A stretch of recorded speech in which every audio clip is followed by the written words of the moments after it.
بسم الله والصلاة والسلام على سيدنا محمد وعلى آله وصحبه أجمعين. السلام عليكم ورحمة الله وبركاته مشاهدينا الكرام، تحية طيبة لكم أينما كنتم. مرحبا بكم في فيديو جديد. طبق اليوم عبارة عن سمك السلمون بصوص المايونيز والخردل. تابعوا معايا طريقة المقادير وطريقة التحضير. في المقادير بحتاج كمية من السمك على حسب الرغبة. أنا عندي هنا 3 فيلي، 3 قطع. عندي زيت زيتون، عندي فلفل اسود، ملح، وعندي شبت. عندي صينية حق فرن بحط فيها السمك، بدخله فرن.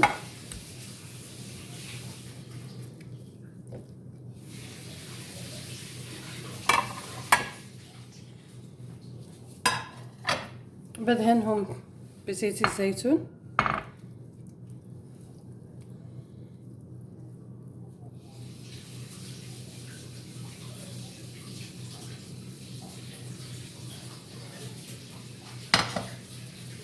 بعدين بتبلهم بالملح والفلفل الأسود.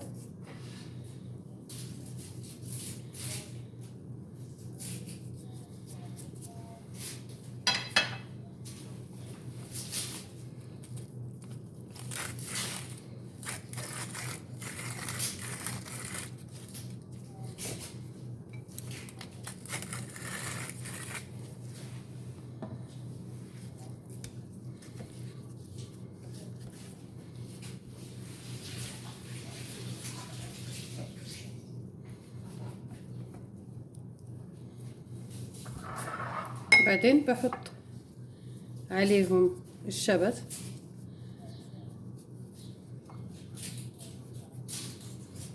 احنا هذا الشبت في المغرب بنقول عليه ورق البسباس.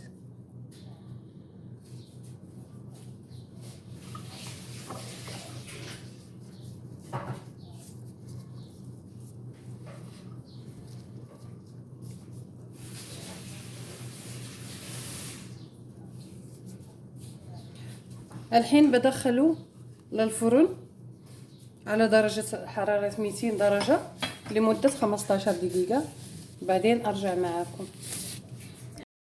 هذا شكله بعد 15 دقيقة في الفرن.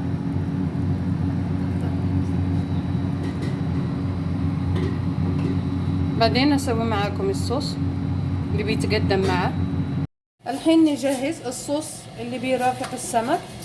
عندي نص كاسة من ساور كريم، عندي 2 ملعقة كبيرة من المايونيز، ملعقة صغيرة من المسترد، نص عصير ليمون، ملح وفلفل أسود. الحين بخلط الكل مع بعض.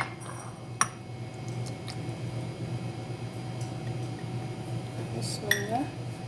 بخلط مع المايونيز.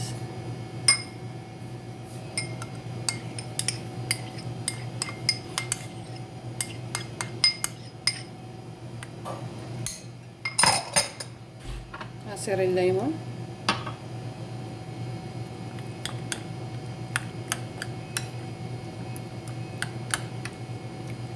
بضيف له شويه الشبت،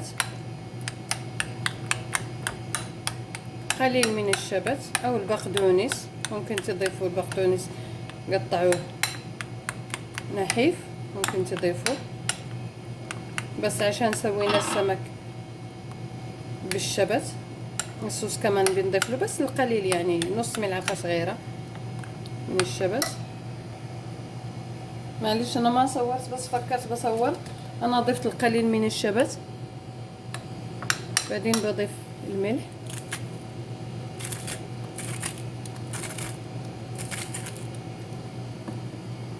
والفلفل الاسود،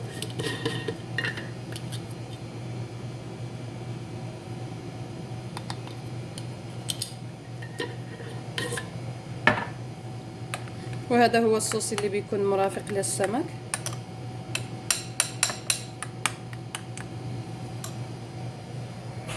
وهذا شكل السمك، بقدمه مع بروكولي سوتيه. هذا الصوص اللي سويت معاكم.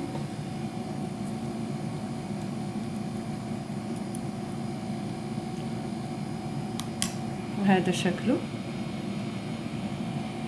أتمنى ينال إعجابكم.